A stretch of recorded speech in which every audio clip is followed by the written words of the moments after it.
Dulu, sebuah desa kecil di tepi hutan dikejutkan oleh kabar seorang ayah membuang anak kembarnya yang masih balita ke tengah hutan karena alasan tak masuk akal. Mereka membawa sial. Tak pernah ditemukan jasad atau jejak, semua orang mengira mereka sudah mati.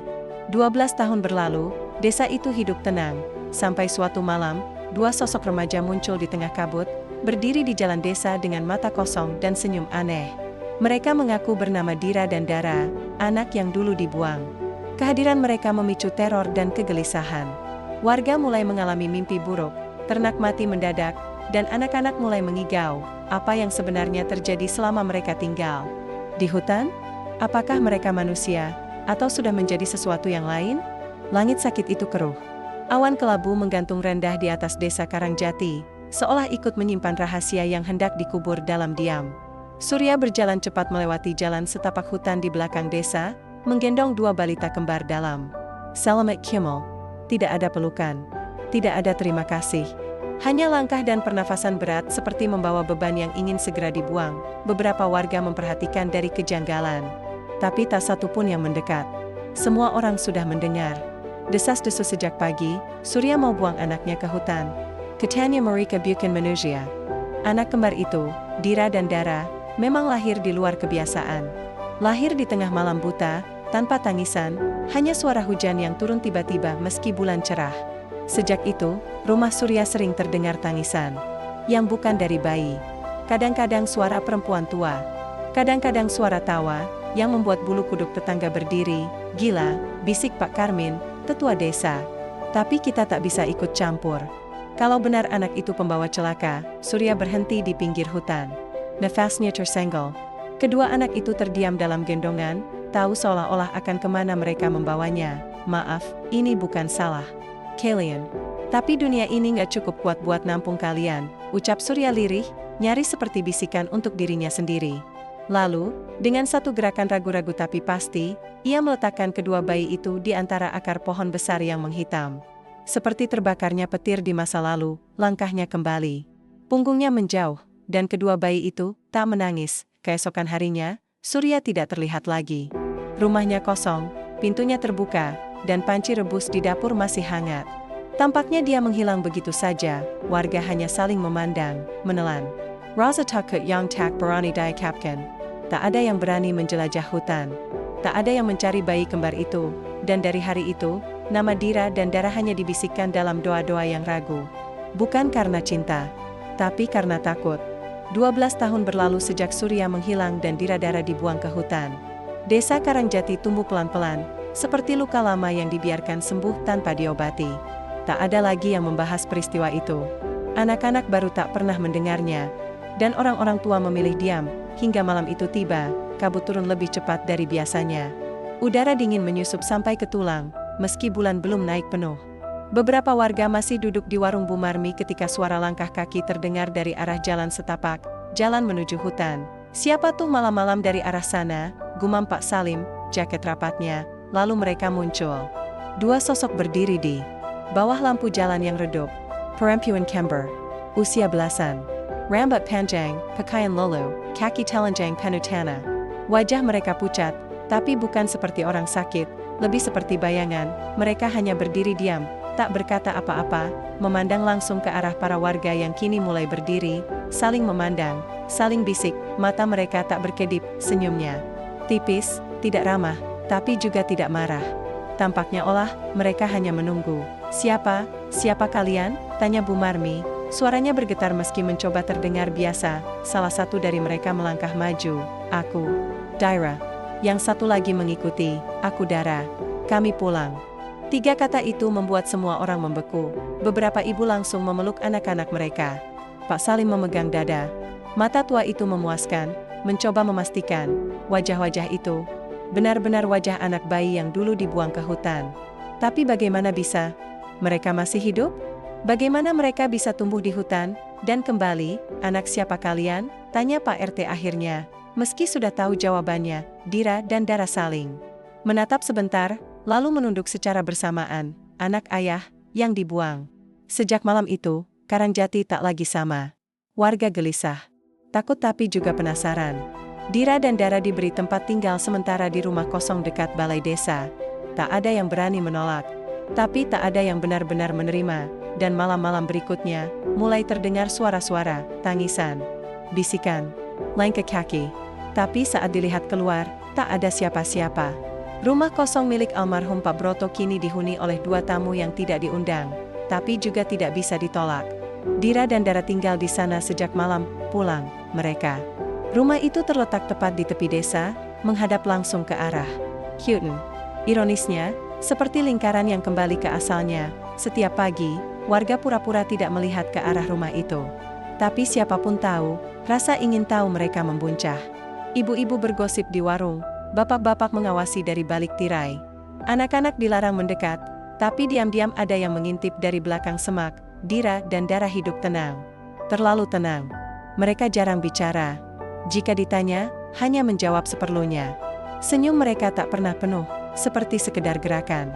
Bibir, bukan cerminan hati. Suatu hari, Bu Rantini, perempuan tua paling cerewet di desa, membawa sepiring nasi uduk ke rumah itu. Ayah menggetanya, dan Dara membukakan pintu. Senyum manis, tapi mata itu kosong. Kalian baik-baik aja di sini? Tanya Bu Rantini, mencoba basa-basi sambil melirik ke dalam. Iya, Bu.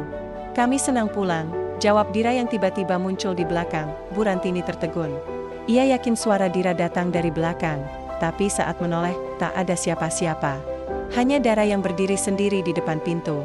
Tapi suara itu begitu jelas. Dua nada, dua irama, seperti saling menyusul. Baiklah, Ibu pulang dulu ya. Ucapnya buru-buru, menyerahkan piring dan berjalan cepat tanpa menoleh lagi. Sejak malam itu, warga mulai melihat keanehan-keanehan. Pak Dul, penjaga malam, bersumpah melihat dua anak perempuan berdiri di tengah lapangan sambil memandangi langit.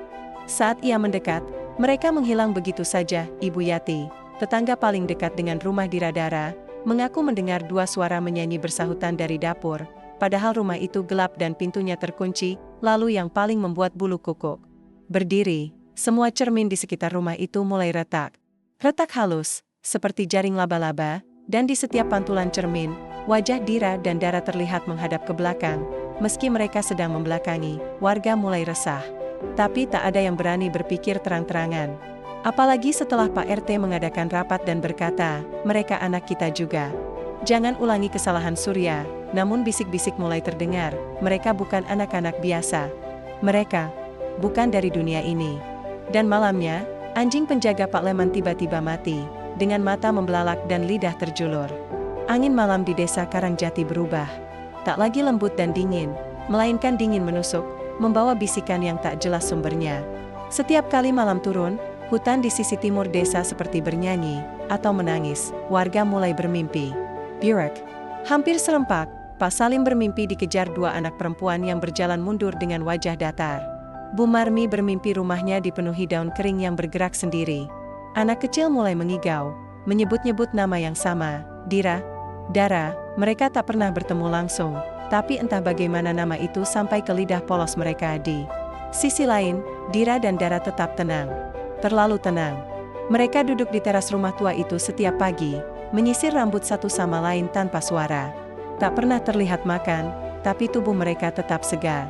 Tak pernah pergi ke pasar, tapi baju mereka selalu bersih. Sore itu, Andra, remaja penasaran yang sering jadi bahan omelan ibunya karena bandel, mengajak dua temannya menyusup ke hutan.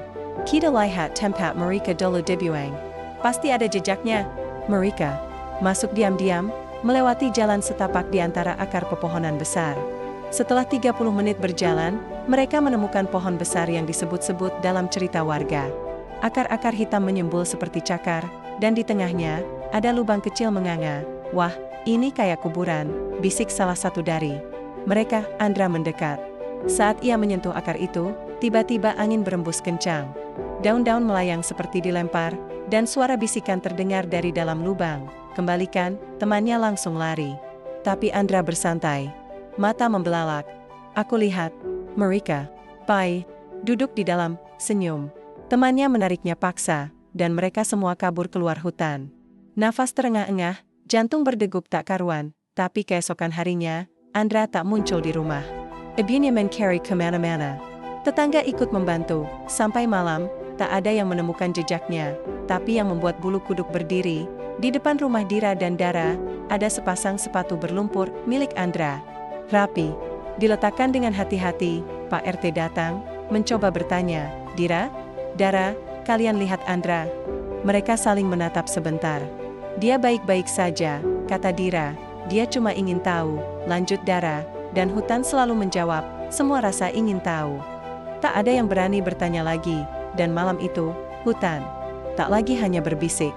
Ia mulai memanggil. Hilangnya Andra membuat seluruh desa panik. Pencarian dilakukan pagi hingga malam, tapi tak ada jejak. Hutan menolak memberikan petunjuk. Ia berdiri bisu, namun terasa seperti menatap setiap orang yang masuk, dan menelannya hidup-hidup. Warga mulai saling tuding. Beberapa menuduh binatang buas, yang lain berbisik lebih gelap. Dira dan Dara tahu sesuatu. Di balai desa, Pak RT mengumpulkan warga. Ruangan itu sesak dengan wajah cemas dan suara sumbang. Ini semua dimulai sejak anak itu pulang. Teriak Pak Sarman, gemetar. "Jangan cuma tuduh," sahut yang lain. "Kalaupun mereka bukan manusia biasa, mereka anak kita juga." Semua mata akhirnya dipertemukan pada satu orang, Mbah Wiryo, tetua tertua desa, yang selama ini bungkam. Ia akhirnya berdiri, suaranya pelan tapi dalam, "Aku tahu siapa mereka. Dan aku tahu kenapa mereka kembali." Semuanya bisa dibayangkan. Jantung serasa berhenti. Mereka bukan pembawa kutukan, mereka adalah kutukan itu sendiri. Suasana membeku. Mereka bukan hanya dibuang. Mereka adalah anak dari darah yang haram, menghasilkan hubungan surya dengan seseorang dari hutan. Beberapa orang mundur. Beberapa hanya melongo. "Surya pernah cerita padaku," dengan suara bergetar. Ia bilang, setelah kematian istrinya, ia berjalan ke hutan dan bertemu sosok wanita. Cantik, lembut, tapi bukan manusia. Mereka bersama hanya satu malam. Setelah itu, wanita itu menghilang. Sidahan kemudian, lahirlah anak kembar itu. Semua menilan luda sekar bersamaan, mereka bukan sekedar enak-enak. Mereka adalah perjanjian. Malam itu, suasana di rumah Dira dan Dara berubah. Warga yang ketakutan berkumpul dan mengunjungi rumah itu, membawa obor, kayu, bahkan minyak tanah. Niat mereka mengusir, atau lebih buruk, "Kami tak akan diam. Kalau kalian bukan dari dunia ini, pergilah kembali," teriak seseorang. Dira dan Dara keluar perlahan. "Tenang," mata mereka hitam pekat. Senyum tetap sama, datar, namun menghantui. "Kami tidak datang untuk menyakiti," kata Dira, "tapi dunia ini terus mengusir kami," lanjut Dara. "Kalian bilang kami kutukan, tapi siapa yang membuang siapa?" Tiba-tiba, lampu padam. Angin kencang berhembus dari arah hutan. Obor padam satu persatu. Warga panik. Suara terdengar. Tanah bergetar halus. Kabut turun begitu cepat, menelan halaman dan ketakutan tubuh-tubuh. Di tengah kekacauan, suara Dara terdengar lirih. "Kalau semua ini salah kami, kenapa tak satu pun dari kalian membantu kami saat masih bayi?" Dan malam itu, api yang disiramkan ke rumah mereka tak menyala, apalagi kayu yang terbakar membeku seperti es. Malam itu, waktu seakan berhenti di desa Karangjati. Setelah api gagal membakar rumah Dira dan Dara, warga bubar dalam ketakutan. Tak ada satupun yang berani berpikir. Bahkan Pak RT pun malam itu tidak pulang ke rumah. Ia tidur di masjid sambil memegang tasbih, bekerja tanpa suara. Tapi malam belum selesai. Pukul 2 dini hari, bumi desa bergetar. Pelan, tapi cukup untuk membuat genteng berderak. Lalu terdengar suara, seperti akar menjulur dan merambat. Bukan dari bawah tanah, tapi dari hutan. Suaranya licin, lembab, seperti sesuatu yang tumbuh dan hidup. Di jalan utama, pohon beringin tua yang berdiri puluhan tahun tiba-tiba roboh begitu saja. Tanpa angin, tanpa guntur. Roboh dengan perlahan, seolah menyerah pada sesuatu yang tak terlihat. Beberapa warga terbangun dan mengintip dari jendela. Yang mereka lihat membuat darah membeku. Akar-akar besar menjalar dari arah hutan menuju rumah mereka satu persatu. Akar itu hidup, membeli tiang listrik, menimbulkan di dinding rumah, bahkan mencengkram atap. Lalu, suara tangis terdengar dari sumur tua. Suara bayi, pelan, lirih, memanggil seseorang. "Ma? Ma?" Bu Rantini berteriak histeris. Ia mendengar suara itu di dapur. Ketika ia berlari ke ruang tamu, seluruh cermin di rumahnya retak, dan dari pantulan kaca, ia melihat dua anak perempuan berdiri di belakangnya, padahal rumahnya kosong. Sementara itu, di rumah kosong tempat Dira dan Dara tinggal, cahaya remang bersinar dari jendela. Mereka duduk saling membelakangi, berpegangan tangan, mata terpejam. "Kakak," bisik Dara, "sudah waktunya," jawab Dira tenang. "Kalau mereka minta maaf, kita pulang." Dira menggeleng, maaf tanpa penyadaran, hanya ketakutan yang menyamar. Di balai desa, bel tiba-tiba berbunyi sendiri. Samuel lampu padam. Suara orang berbisik memenuhi lorong-lorong rumah. Semuanya berkata satu kalimat, "Kalian membiarkan kami sendiri, hingga pagi datang." Desa tak tidur. Tak ada ayam berkekak. Tak ada suara manusia. Hanya kabut yang masih menggantung tebal. Di sekitar rumah Dira dan Dara, pagi itu, akar-akar dari hutan tak kembali, mereka menetap, dan di tengah lapangan, tertulis dengan tanah basah, "Kita belum selesai." Hari itu langit tak kunjung cerah. Matahari sila enggan terbit. Kabut masih ada di desa Karangjati, meski jam sudah menunjukkan pukul 8 pagi. Suara burung tak terdengar. Bahkan angin pun tak berani menyentuh dedaunan. Warga berkumpul di balai desa dengan wajah pucat. Tak ada yang berani menyebut nama Dira dan Dara secara langsung. Seolah lidah pun takut dimakan hutan. Pak RT akhirnya berdiri, wajahnya lebih tua dari biasanya. "Kita tidak bisa melawan. Tapi kita bisa bicara. Setidaknya sekali saja, kita beri mereka jawaban yang dulu tak pernah mereka terima." Semua orang mengangguk, tapi tak ada yang bergerak. Sementara itu, di rumah tua yang kini mulai ditumbuhi lumut dan akar dari bawah tanah, Dira dan Dara duduk diam seperti patung. Wajah mereka tenang. Tapi di mata mereka, dunia sedang terbakar. "Kenapa mereka diam?" tanya Dara lirih. "Karena mereka baru sadar. Luka yang lama, tak bisa sembuh sendiri," jawab Dira. Di luar rumah, akar-akar dari hutan mulai menggeliat kembali. Mereka menjalar ke jalan utama. Menyentuh tiang listrik, mengguncang fondasi rumah. Beberapa warga berteriak. Seorang bocah perempuan ditemukan pingsan di depan sekolah, tangannya dingin seperti es. Di tangan tergenggam sehelai rambut panjang hitam. Pak RT memberanikan diri. Ia melangkah, membawa bendera putih kecil yang dibuat dari sapu tangan istrinya. Ia berjalan ke rumah itu, diikuti oleh Mbah Wiryo, Bu Marmi, dan beberapa warga lainnya. Mereka berdiri di depan rumah yang kini pintunya terbuka sendiri. Dira dan Dara berdiri di ambang pintu. Pak RT menunduk. "Maafkan kami. 12 tahun yang lalu, kami semua bersalah. Kami diam saat kalian dibuang. Kami menganggap kalian bukan bagian dari kami." Tak ada jawabannya. Hanya angin berhenti. Sunyi menggigit. "Kalau kalian butuh keadilan, ambillah. Tapi jangan biarkan desa ini hancur. Banyak yang tidak tahu, banyak yang masih ingin hidup." Dara melangkap Helen. Dara mendekat. Mereka menatap. Wajah-wajah tua yang sekarang dipenuhi penyesalan. "Bukan desa yang kami benci," kata Dira. "Bukan manusia yang kami lawan," lanjut Dara. "Yang kami ingin cuma satu. Kenapa waktunya tak ada yang memeluk kami?" Suara Dara pecah. Matanya jatuh. Tapi yang bukan mengalirkan udara, melainkan darah hitam pekat yang membakar tanah. Lalu, bumi bergetar. Dari arah hutan, suara gemuruh terdengar. Pohon-pohon bergerak. Kabut membentuk wajah. Sosok wanita tinggi berambut panjang muncul di antara pohon. "Itu, ibu mereka," bisik Mbah Wiryo.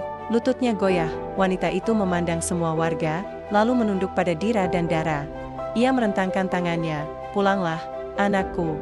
Suaranya menggema tanpa suara. Dira dan Dara menoleh ke belakang, menatap desa terakhir kali. "Kami sudah dapat menjelaskannya," ucap mereka bersamaan. Lalu mereka berjalan ke arah hutan. Akar-akar itu membuka jalan. Kebut memeluk tubuh mereka dan saat mereka menghilang sepenuhnya, angin kembali berputar, burung kembali berkicau, tapi desa tidak akan pernah sama. Sudah 2 minggu sejak Dira dan Dara berjalan memasuki hutan untuk terakhir kalinya. Sejak itu, desa Karangjati menjadi lebih tenang, tapi bukan karena semuanya kembali seperti semula, melainkan karena semua orang tahu, ketenangan itu dibeli dengan harga yang sangat mahal. Kesadaran dan penyesalan. Pohon-pohon besar di pinggiran desa kini tampak seperti membungkuk, seolah-olah pernah menjadi saksi pertumpahan emosi antara manusia dan alam. Rumah tua tempat mereka tinggal kini benar-benar kosong. Akar-akar yang dulu menjalar, perlahan mengering dan mati. Tapi warga tak pernah menyentuh bangunan itu lagi. Apalagi rumput liar pun dibiarkan tumbuh. Pak RT membangun sebuah tugu kecil dari batu alam di tengah lapangan desa. Di atasnya hanya tertulis 3 kata, "Maaf, kami diam." Setiap malam Jumat, warga berkumpul di sana, menyalakan lilin, dan berdoa dalam diam. Tak ada yang menyebut nama Dira dan Dara, tapi semua tahu untuk siapa yang berdoa itu, ibu-ibu yang dulunya cerewet. kini lebih lembut. Anak-anak tak lagi dilarang mendekati hutan, tapi diajarkan untuk menghormatinya. Tak ada lagi cerita, hutan tempat buang sial, tapi digantikan dengan kisah tentang kakak beradik kuat yang bertahan. Meski seluruh dunia menolak, suatu hari, Lintang, anak perempuan berusia 6 tahun, berlari ke rumahnya dengan wajah pucat. "Ibu, aku lihat kakak Dara di pinggir hutan. Jia Senyu, terus kasih aku ini." Di tangan tergenggam setangkai bunga aneh. Tak pernah tumbuh di karang jati. Warnanya ungu gelap, dan dari kelopaknya menguar wangi hutan basah. Bu Sarti, ibunya, gemetar. Tapi bukan karena takut, melainkan karena sadar, mereka tidak benar-benar pergi. Dira dan Dara mungkin sudah kembali ke tempat asal mereka. Tapi keberadaan mereka akan selalu menyentuh bumi Karangjati. Di tanah, di pohon, di pagi hari yang lembut menyapu dedaunan, dan di dalam hati setiap orang yang pernah diam saat kebenaran diinjak, sebab, kadang, yang paling menghantui bukanlah makhluk gaib, melainkan kesempatan untuk membantu, yang tak pernah kita ambil.